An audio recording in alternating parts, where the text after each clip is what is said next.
Welcome back. You're listening to Get Real with Bob and Stacy, and our guest for this segment is going to be David Hill with Keller Williams Elite Homes Group. Welcome to the show, David.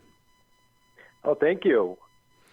So just a little bit of background on David. He is one of the top teams in Massachusetts, in the top 1% of real estate professionals, just based on the number of transactions he closes throughout the year. So first of all, David, what areas do you handle just for the people listening in the Boston market? Right now we're located in Westboro, so we've been focusing on kind of Westboro and the surrounding towns, Westboro, Hopkinton, Southboro, Grafton, those areas. We also end up doing a lot of business in Worcester. We have a team as well. We have a second location in Worcester, but now we're primarily focused on the Westboro area. Yeah, so... What's interesting about David is he's kind of like his own real estate company within a real estate company. He's built this massive empire. So it's awesome watching all of your success in the business throughout Massachusetts. So many of the listeners that we have are in real estate.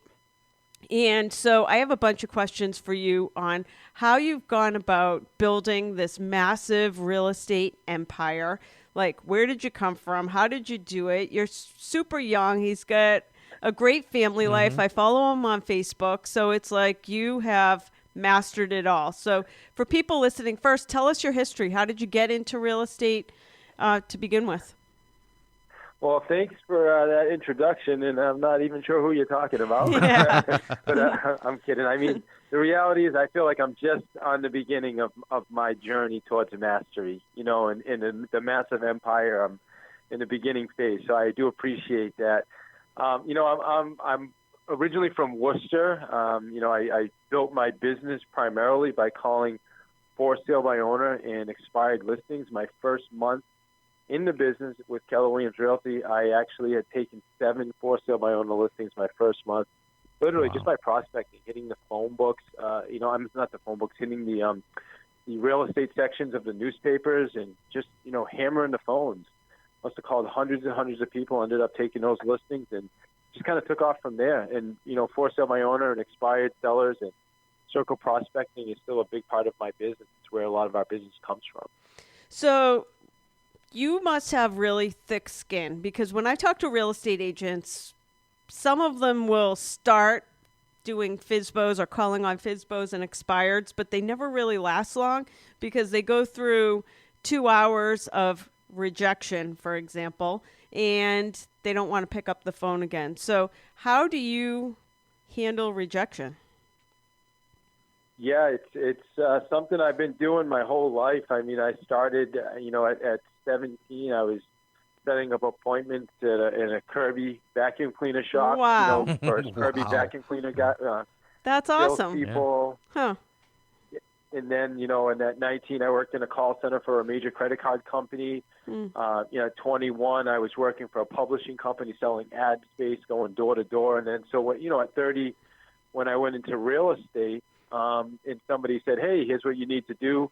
Just call these for sale by owners. It was easier for me because all I had to do was learn the scripts. I already had the mindset where I was used to people saying no. I just realized it was a numbers game. And, over the years, I just decided to, I don't take myself as serious. When it comes to those calls, I just try to have as much fun as I can with them. And ultimately, Stacy, it really comes down to just coming from a place of contribution. When I call people, and it took me, I'll be honest, it took years to get here, but when I'm calling people, I'm just calling to help. Hey, if I can help you, awesome. I'd love to help you. If I can't, then who do you know that I can help? And I really try to keep it that simple. And my goal is to always, maybe I can't have a person be in a better place than before I call them. My goal would be to at least have them be in maybe a better place, but at least never have them be in a worse place. Does that make sense? Yes, that's awesome. Because I think most people, when they're making calls like that, the salesperson is thinking of their own gain, whereas you're looking at it that you're benefiting the other party every time you pick up the phone and make a call. So that's amazing. Absolutely. I am super interested in, well, first of all, one thing that I notice about your business, which is unusual in the real estate business, is many real estate agents have like really good months and then 3 months with no closing, and then really good months and then 3 months with no closing. And your business is very consistent. Like, you always have business coming in. What do you attribute that to? Well, I think what you're describing is what we call the real estate roller coaster, right? Yes. Where 1 month I'm rich, and then 2 months later I'm poor. Oh my God, and I'm rich again. So I think what happens is people stop lead generating. So I would say the one thing that keeps us consistent, I think like every real estate agent, it's cyclical, right? I mean, there's some months that are slower than others, but the key is to always be lead generating no matter what. So even in the slow months, maybe in a slow month, we're still going to close 5 to 10 transactions. I still have a small team, but in the bigger months, the more productive months, we'll do 20 transactions. Mm-hmm. Does that make sense? Yeah, so the key is never stop lead generating. And I think what happens, Stacy, and you know this, is when agents get a couple transactions under their belt, they're like, oh my goodness, now I got to stop focusing on making sure this is going to close, and I got to do this and do that. So, and they stop lead generating, they stop looking for new business. And in real estate, if everything that the business that's coming in today is producing my income 3 months from now, 2 to 3 months from now. So if I stop bringing in new business today, it doesn't affect me today. It affects me 2 to 3 months from now. Right. And that's the challenge. So tell me, do you have a super regimented schedule? Because it sounds like you're lead generating most days. What does a typical day look like for you?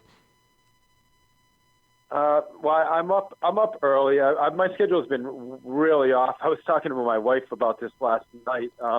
We bought a house and we sold a house, so we went through that process. And I'll tell you, that was any real estate agent should go through doing that, just so you can have more empathy for your clients. I'll tell you that go through that process, because it was like, wow. Yeah. But anyway, going back a month.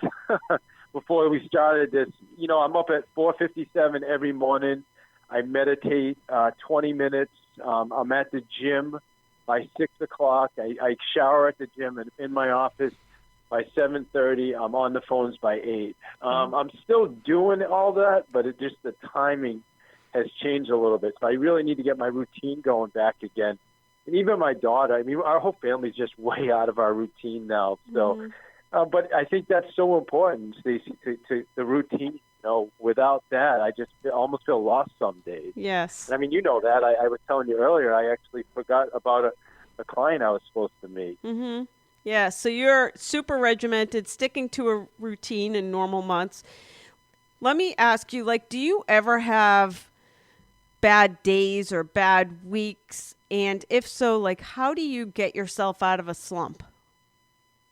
Yeah, that's a great question. I have bad days all the time. I not all the time. I think it's interesting. I do a lot of reading, and I'm reading a book right now by John Addison called Real Leadership, and he talks about the mind, how the mind is kind of like a garden, and if you don't plant it and till it and de-weed it and all that stuff, the weeds just keep growing. And sometimes I feel like that, and I think to answer your question, I have my meditation. I meditate every morning. I meditated this morning despite everything going on. I exercise every day. I stretch every day.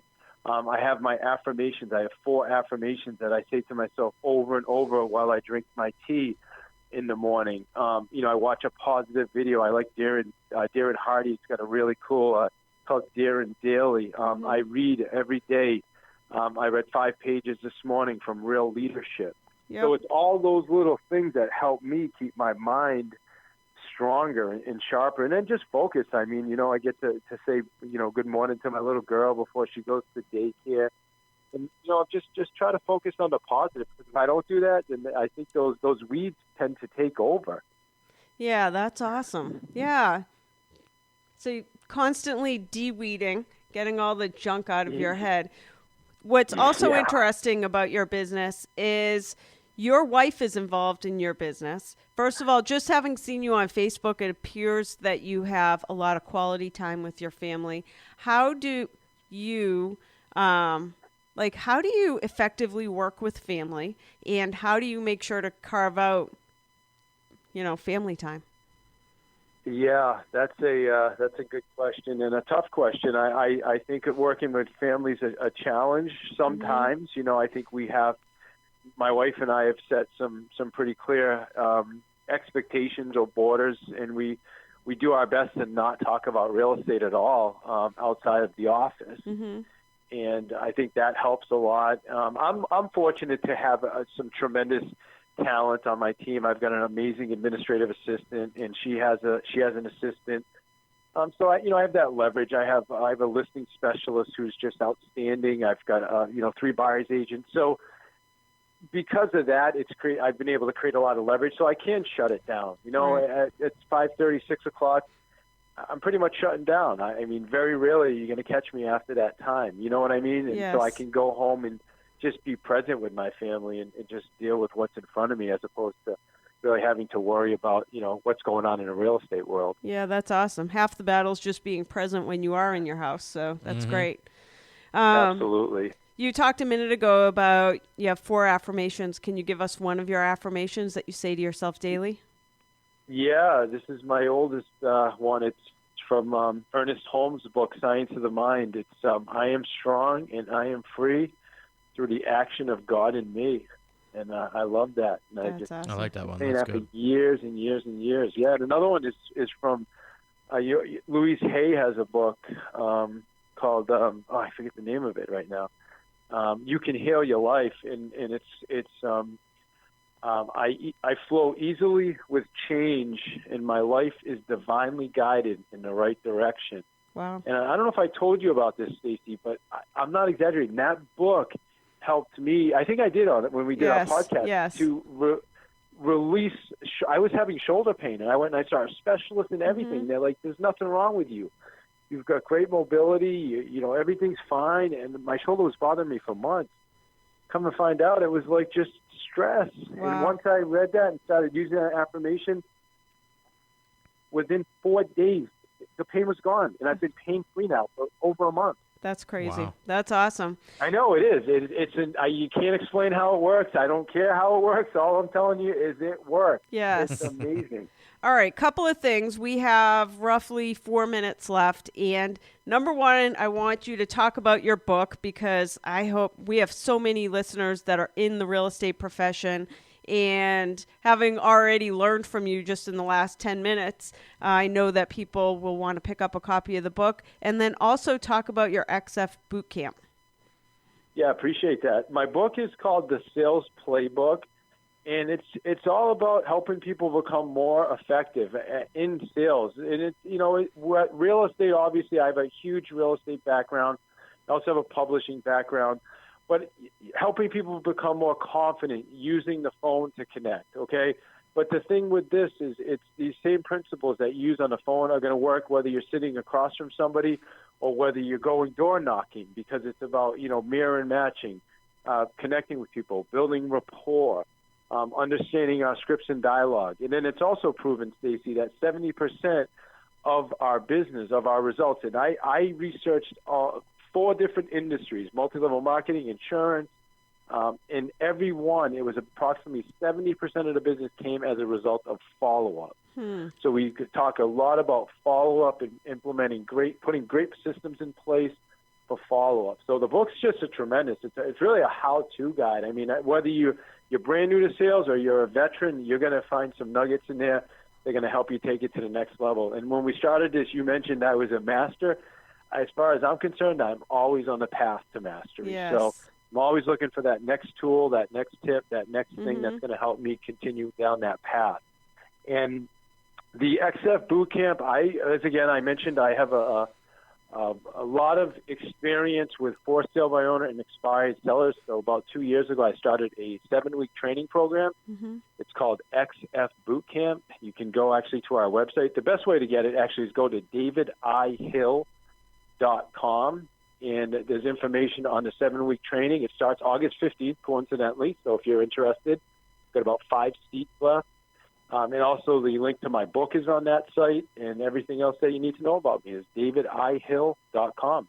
Okay, and that XF Bootcamp, is that something that would have to be locally, like real estate agents in Mass? Great question. Thanks. It's actually, no, it's perfect. It's a webinar, and honestly, we have people all over the country taking the boot camp every time.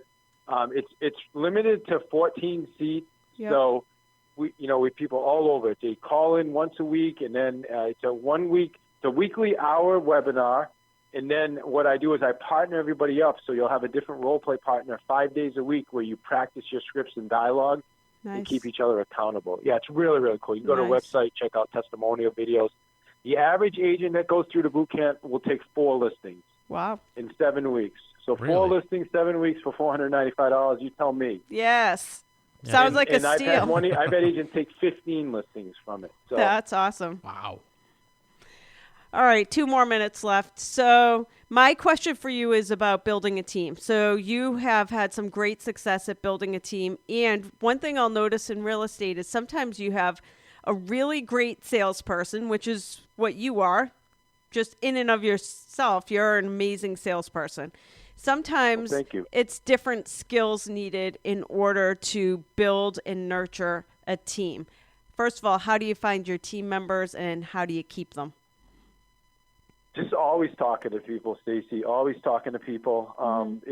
Everybody I talk to, my goal is to talk to 20 people a day, whether I'm talking to people at Starbucks or whether I'm talking to people on the phone. And I'm looking at everybody as, okay, can I help you with real estate? Are you a buyer? Are you a seller? Are you potential talent for my team? Or are you a potential agent for our office? And that's how I find talent, just talking to people. I'm purposeful about it. And how do you keep them is, man, I'll tell you, if we had more time, I'd share my biggest mistake, and it was leadership. And so I was telling you earlier, I'm reading Real Leadership right now. My obsession is leadership. The greater the leader I am, then the better, the more talent that I'm going to attract to myself. And when I do attract the talent, I'm going to be able to keep the talent. So I really got to focus on evolving and improving my leadership skills. That's awesome. Excellent. So this is David Hill. You can find him at davidihill.com if you're interested in taking his boot camp or buying his book. And for local listeners, you can find David Hill at Keller Williams Westboro. So thank you so much for joining us today and sharing your insight with us.